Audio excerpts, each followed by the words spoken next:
Bonjour à tous et bienvenue dans cette exploration du monde sauvage. Prenez place pour un voyage aux côtés de créatures surprenantes qui peuplent notre terre depuis des millions d'années. Le podcast La vie sauvage vous fera découvrir la vie cachée des animaux ainsi que leurs particularités. Pour ne pas manquer les épisodes chaque semaine, abonnez-vous et activez les notifications.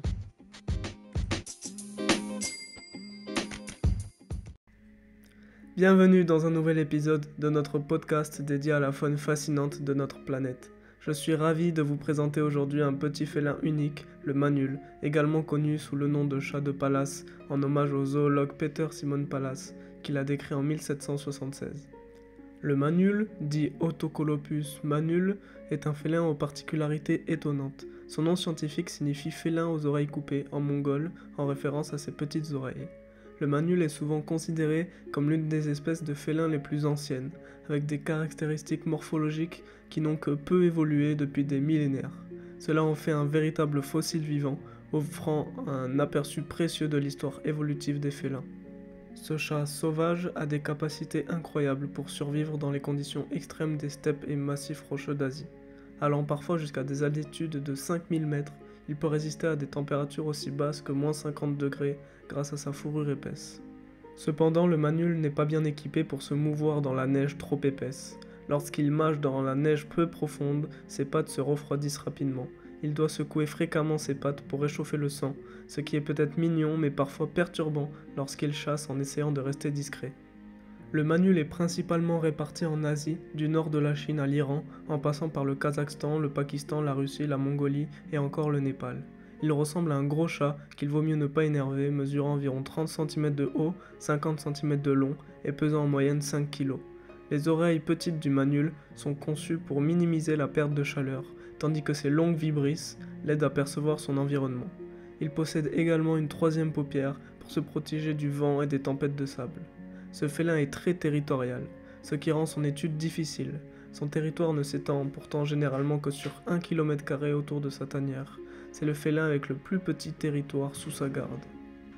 Malheureusement, le manule fait face à des menaces, notamment la prédation par des rapaces et des renards. S'il n'est pas mort avant, le manule peut atteindre les 11 ans d'existence, ce qui reste peu comparé à un chat domestique, mais qui reste cependant dans la moyenne des félins sauvages.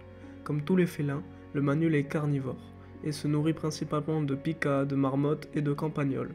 Parfois, il chasse des proies beaucoup plus grosses telles que la perdrix ou le lièvre laineux.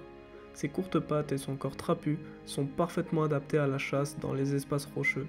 Le manule peut se faufiler entre les fissures et les crevasses pour traquer ses proies, faisant de lui un chasseur redoutable malgré sa petite taille. Bien que le manule puisse être actif pendant la journée, il est principalement un chasseur crépusculaire et nocturne. Ses yeux sont spécialement adaptés à la vision en basse lumière, ce qui en fait un prédateur efficace lorsque le soleil se couche. En Asie, l'empoisonnement massif des rongeurs dont le manule se nourrit met en danger cette espèce. Malgré cela, le manule est actuellement classé en tant que préoccupation mineure par l'Union internationale pour la conservation de la nature, avec une population estimée à environ 58 000 individus. Au début du XXe siècle, les Mongols chassaient le manule pour sa fourrure, tuant environ 50 000 individus par an. Heureusement, en 2002, cette espèce a été classée comme espèce protégée, ce qui a sauvé ces félins d'une extinction imminente. Actuellement, il existe environ 160 individus en captivité dans le monde entier, dont un seul individu en France. Et j'ai eu la chance de le voir lors de ma visite au zoo de Lille en mai dernier.